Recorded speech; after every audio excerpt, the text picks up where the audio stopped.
Hello. Here we are with Felix Dai at the Global Empowerment Summit. Hi, Felix. You are my pre-lunch activity. Hi, Andrea.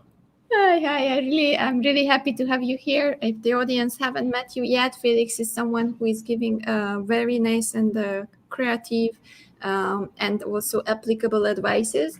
So I really encourage you to watch back his sessions. He did a workshop with us also. So please check back the YouTube channel.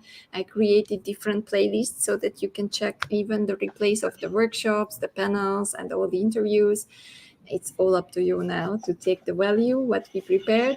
Felix, how are you this morning? I just heard you are quitting coffee. What happened?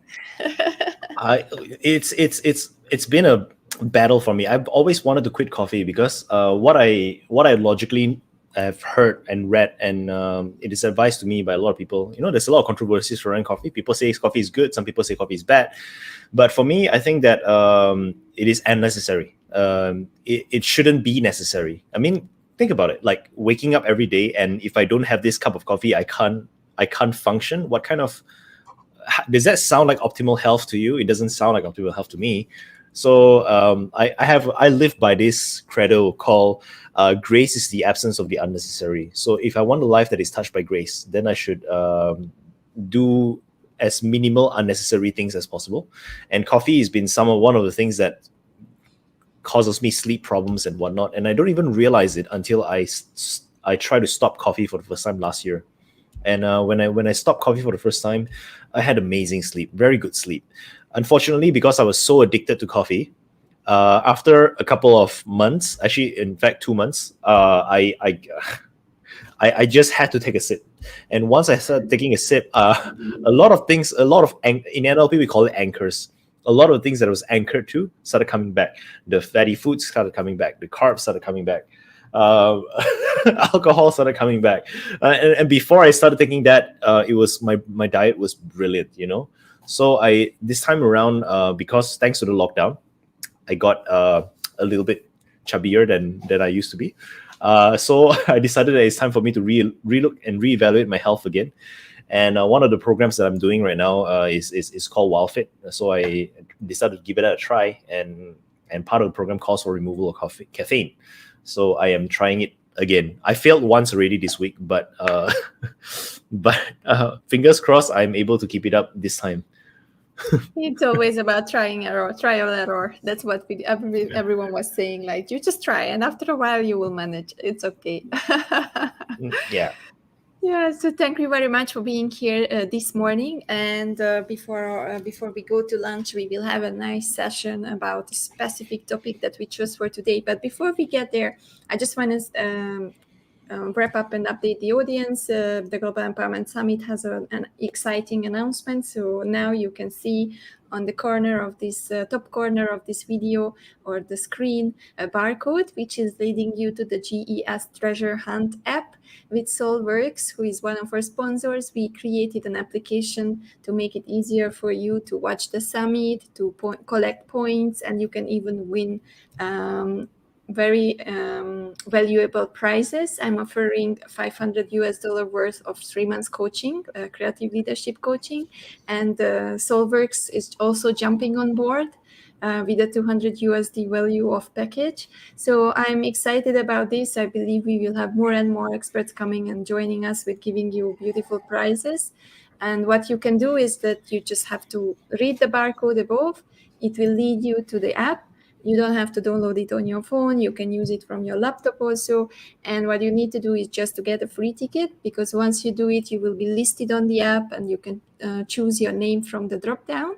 and then play games like feedbacks, give feedbacks, share your aha moments, do a photo and upload it, and so and so. So many exciting things are coming.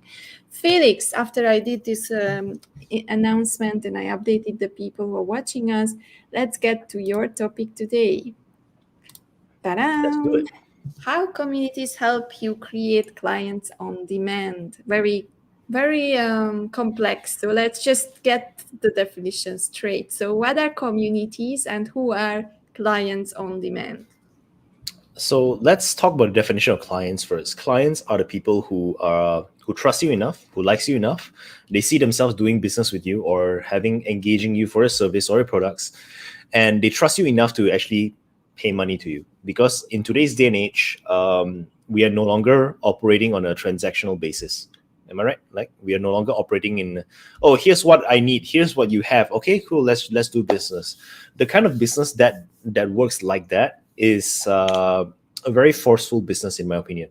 It's like, I don't quite like you, I don't quite resonate with you, but let's try it. And the reason why it doesn't resonate with me is because in this form of relationship, it takes a lot of energy to maintain. It takes a lot of energy to sustain. And a lot of the times in business, there's this saying, or there's this idea in that retention is much more important than acquisition. Because if you can acquire but you can't retain, then what's going to happen is that the clients is going to go away, and you have to work doubly hard to acquire new clients all the time. And I am a specialist in startups. I help startups to start right and do get profit as soon as possible. And this is the area that I look at the most, and most of the time, unfortunately, startups, solopreneurs, side hustlers, they are constantly looking for a relationship that is forceful, right? They are constantly wondering, how do I get clients? How do I get clients? So whenever someone appears in front of them, they try to grab hold of the relationship and not wanting to let go. And that comes from a place of scarcity. There's a lot more that I can talk about this, but the idea of clients is that they trust you long enough. They trust you enough to actually buy from you. Clients on demand simply means that whenever you need clients, you can get it just like that. And that is, I think, where a lot of people will find it very hard to accept. Because, Felix, I can't even find clients. What do you mean clients on demand? Like, do you wait, hold on a minute, Felix. Do you mean that I can choose my clients? Yeah, I do mean that you can choose your clients. In fact, you should be able to choose your clients. And that is a philosophy behind it. What is the whole point of doing business? Like, there's so many people who start a business because they don't like their job. They want to pursue their passion. So the reason why is because they don't like where they were and they want to go to where they want to be. If, let's say, they were to enter into a new business that they absolutely hate, dealing with clients that they don't like, what's the point, right? So you have to have the ability to have clients on demand. This is good for your own well-being. This is good for your mental health. This is good for your sustainability of your business and longevity of your business. It's a very important thing. And so clients and clients on demand, that's the definition. Now, community are the people who loves you so much, or should I say, they resonate with you. They believe in your values, or rather, they resonate with your values. They believe in your methodology, whatever methodology it is. Maybe it's NLP. Maybe it is detox for health. Maybe it is open communication, or I don't know, like growth mindset for leadership. Whatever the topic is, whatever the subject is, whatever it is that you're trying to monetize, they believe in your philosophy. They just haven't yet bought from you. So in traditional marketing terms, you can call that the database. In the modern marketing terms, you can call it your Facebook group. Different people call it different things. But for me, the idea of community encompasses all of it. It could be a database, it could be your list, it could be your WhatsApp group, it could be your Facebook group or your LinkedIn group. Whatever community that you yourself start, that would be a community for you. And the idea of community to create clients on demand is simply this. Every people, everybody who is inside your community, they are already enrolled to you. They already understand, and they value and they treasure you, and they want to engage with you. They just haven't yet found the right deal. So when it comes to creating clients on demand, all you got to do is just be in touch with the community. Step number one is to create a community. And step number two, make sure the community is engaged. Do things to engage the community. And number three, ask them like, what is it that you guys need? And you create an offer or a product or a service surrounding what your community needs, as opposed to deciding what you want to create and then try to find the people for it. I know my explanation is a bit lengthy, but does that make sense, Andrea? It's perfect, actually. I believe that communities today are so... it's something that everyone needs to tap into, because the normal way of sales, cold calls, and all these things, and straight away selling and starting with something that people have to buy, is just not working anymore. So Yeah. I believe that's something that we need to change, and you are an example for that. And you are already doing it. And I would love to ask you for a few tips about it. How did you start your community? How do you make sure that you continuously provide value? How do you grow your community? I want to bring you back to my first business. And I want to be clear. My first business, I failed. I failed that business because I didn't take care of my community.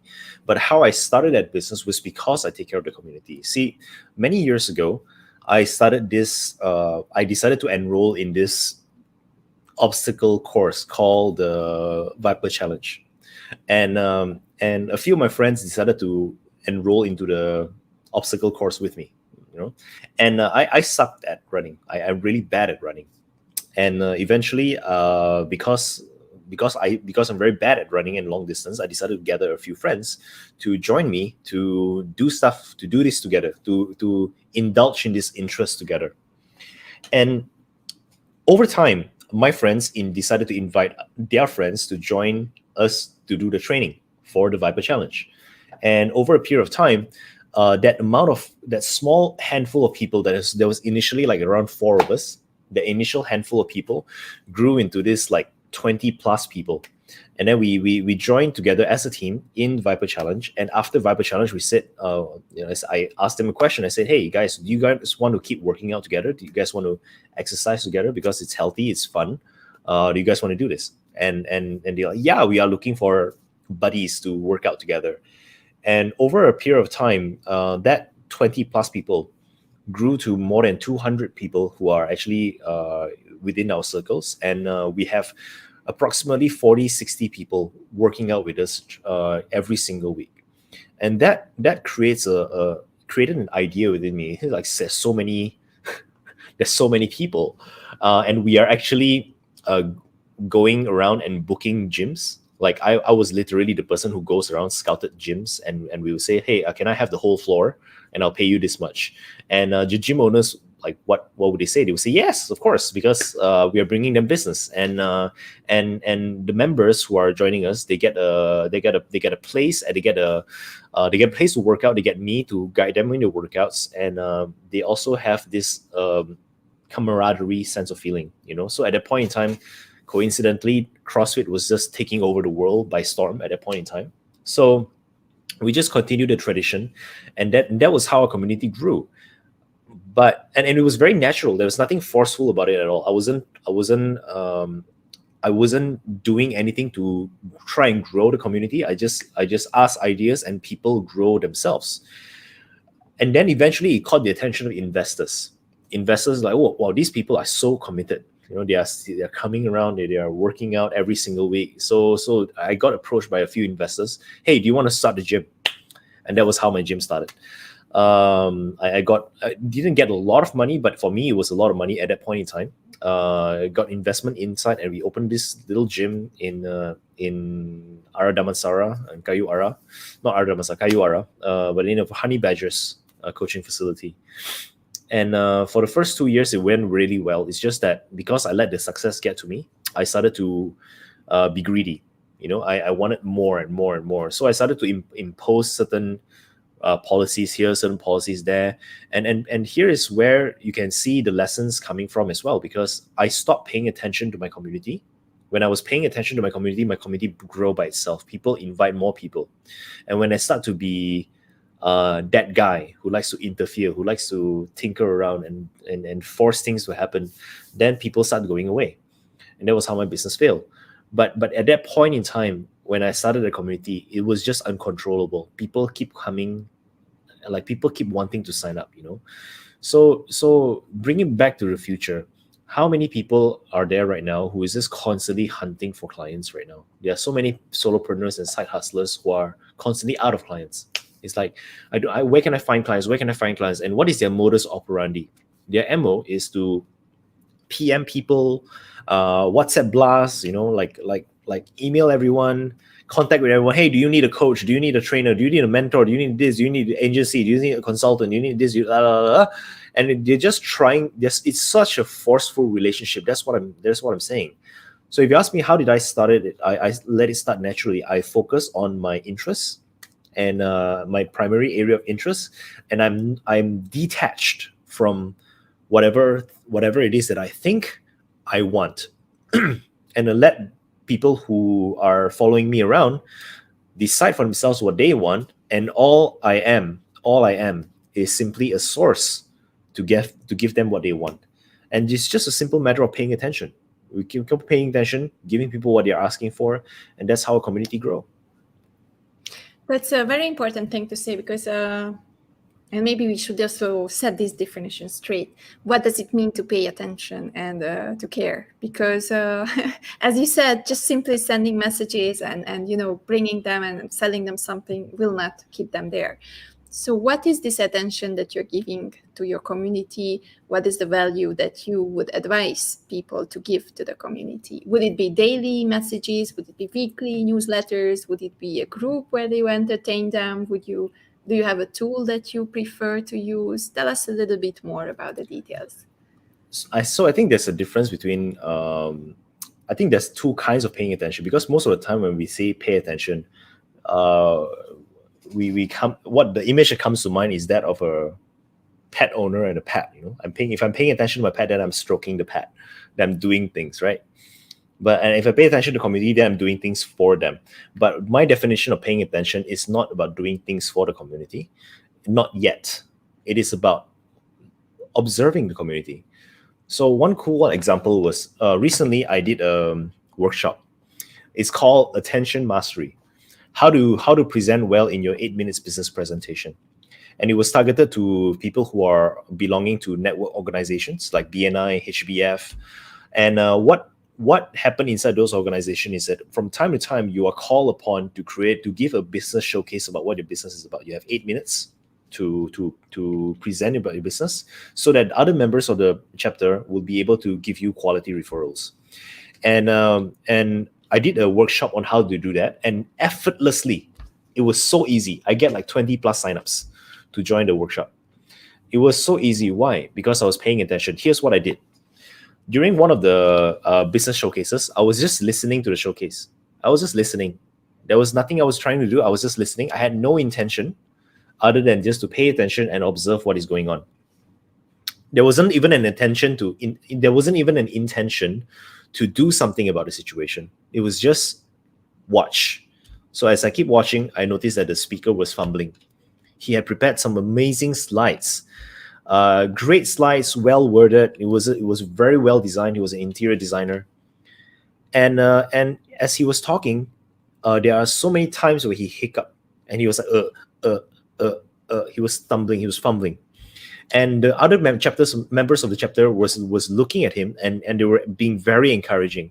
They was like, you can do this, blah, blah, blah, and in the chat, and he got through it. And then after that, I wanted to encourage him, so I sent him a text later. I said, hey, those slides were nicely designed. And because he was feeling conscious about it, he asked me this question: what do you think about my presentation? Then I said, there are areas to improve. Like, would you like it if I do a workshop to help you? If I were to do a workshop on this topic, would you like to join? It's free for you.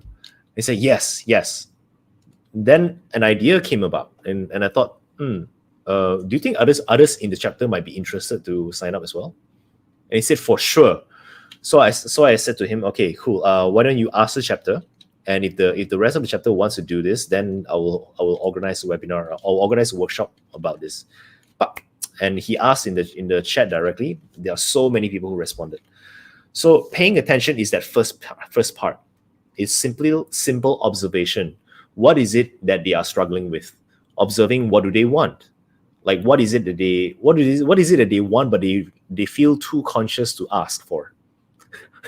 Sometimes people, they want something, but they don't feel like telling you people about it. I know it's silly, but it happens. And what are they struggling? What are the things which they are struggling with, but at the same time they don't want to say it out loud? So if you know that as a community leader, it will be very easy to figure out exactly what to do. Then all the other questions, like what is a platform, what are the tools, like how often, all of these questions become moot.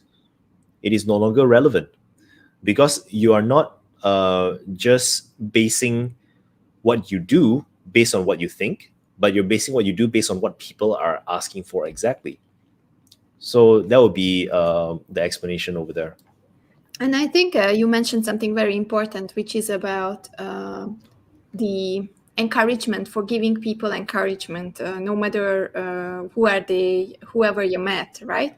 Just kind of like be attentive and then give encouragement if you see them stumbling, or if you see that they need some support, because you never know what you give, how it will come back to you. And normally positive things that you give will always come back on a positive way, no matter who is the person, whether you met the person for the first time. Even just offering a seat on a bus, or giving a napkin to someone it's from the old time part of the etiquette, but there is a reason behind why people did this earlier, because it's attention. It's something that we all need, a Maslow pyramid, right?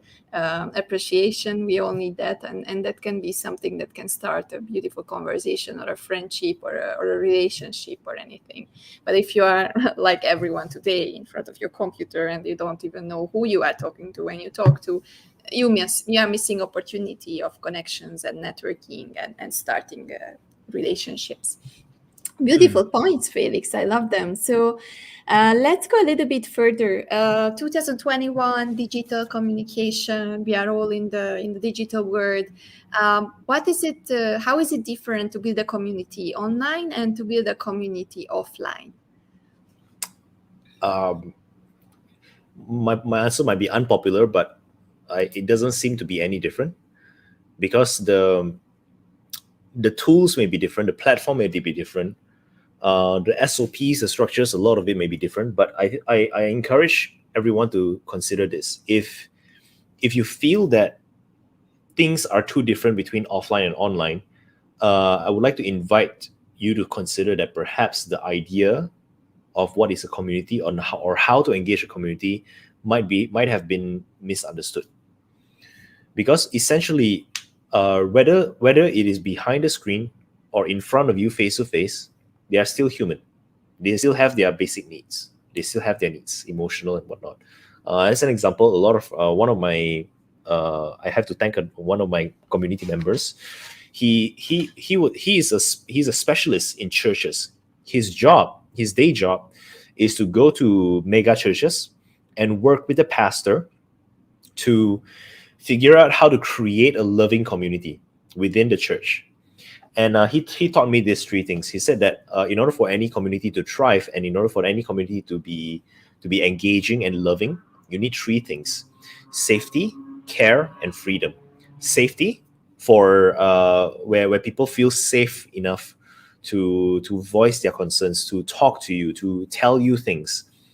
Care, which means they feel cared for enough to actually is an intangible thing. Like, I can't really define it, but the people feel cared for. They don't feel like you're just getting them in the community because there's something in it for you. They generally feel that you are doing the community for them. And freedom to be themselves. So if you have these three things, then a community will thrive. So when it comes to creating this community, it's very, very important that whatever activity you do, whether it is online or offline, these three things are inbuilt together in the community. So in my case of Thrive Together, I built a community called Thrive Together. It's a community made of solopreneurs and side hustlers who wants to actually find this financial stability in their life so that they can actually finally do something for themselves, because all this while they're tied up with money. So in Thrive Together, I make it very clear to them that whenever you guys coming in, we're gonna have a conversation first, and if this is a suitable thing for you, then this is for you, right? So I incorporate that sense. I create boundaries. So it's like, if you are with this kind of person, then you can come in, and when you're inside, then you will feel that sense of freedom to be yourself, because you're surrounded by like-minded people.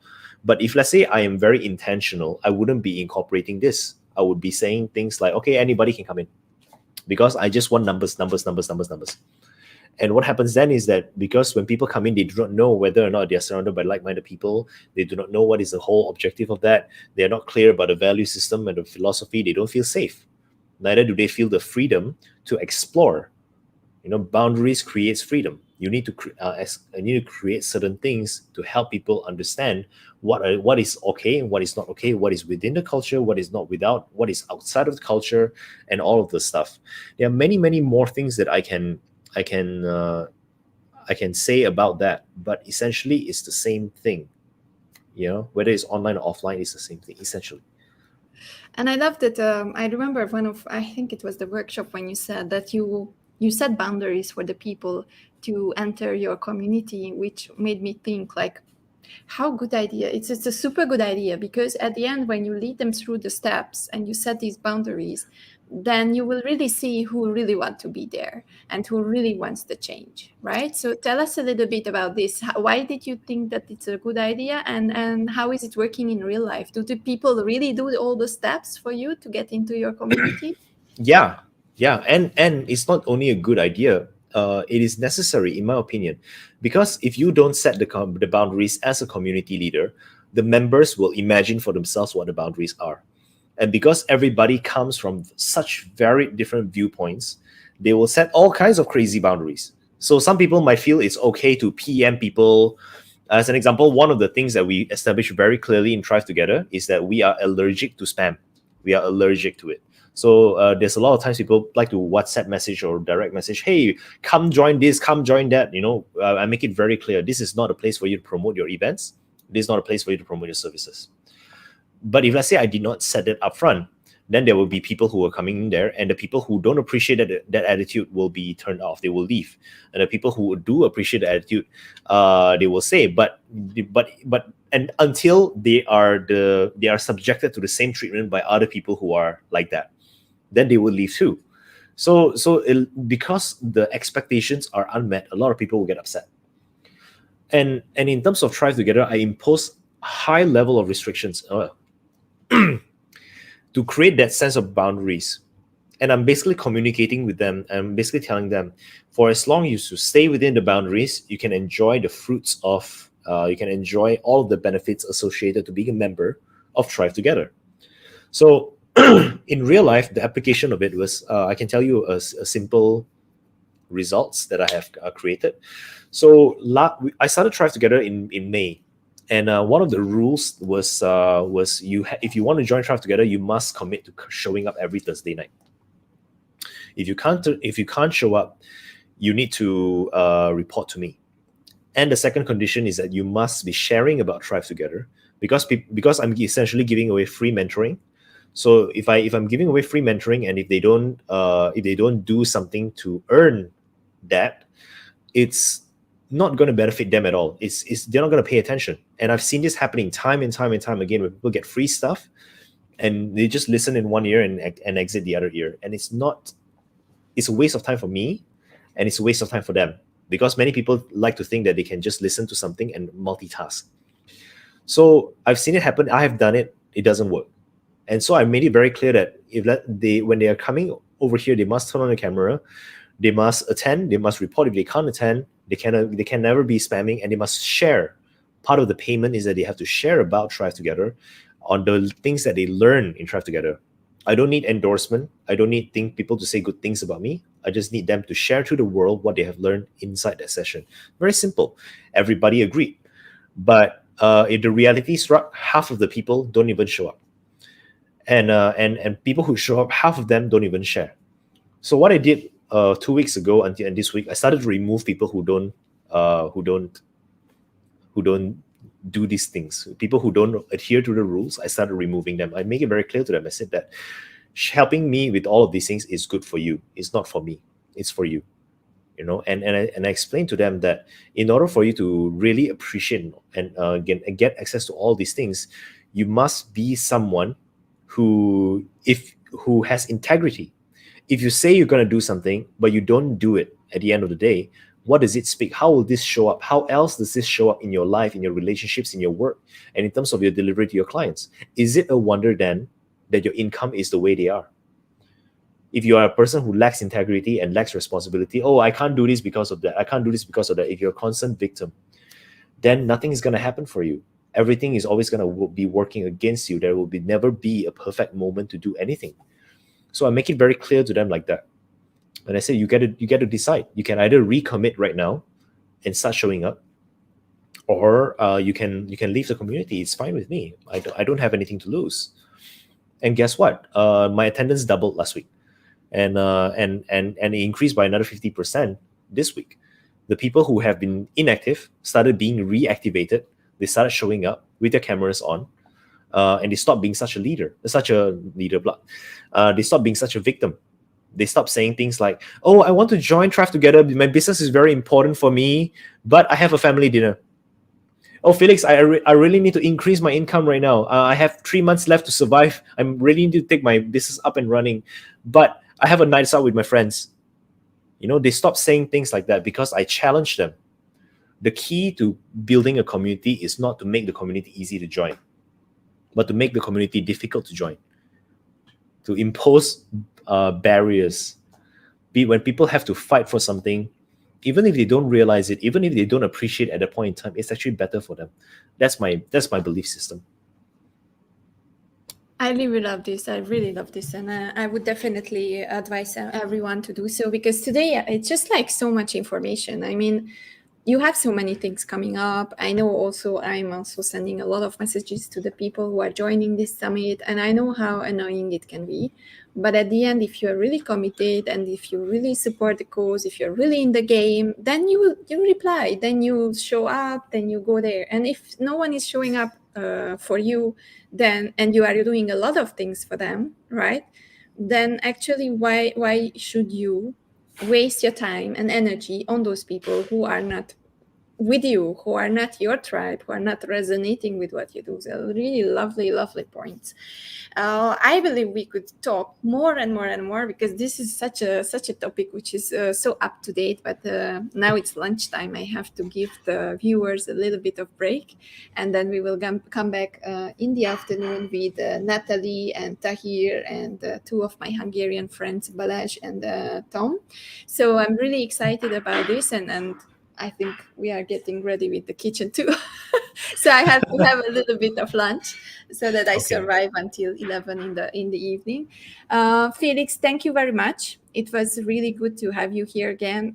Please, guys, if you watch this on a replay, digest it, reach out to Felix. You will see his name here, Felix Dai. So you can find him on Facebook and on LinkedIn most of the time. Just write GES 2021, and I'm sure that he will appreciate that you're coming back to him. If you want to join his community, Thrive Together, please feel free. I can really contest for him. He's a really passionate leader. He takes care of his community, and he really gives a lot of value. Just look back at the workshop, what he did earlier. Felix, thank you very much. It's really nice to get to know you better, and I'm looking forward to more collaboration together in the future. And have a beautiful day, and I wish you a good energized day without coffee. Thank you. See you. Bye. See you, Felix. Thank you very much for being here. Thank you. Thank you guys who were watching.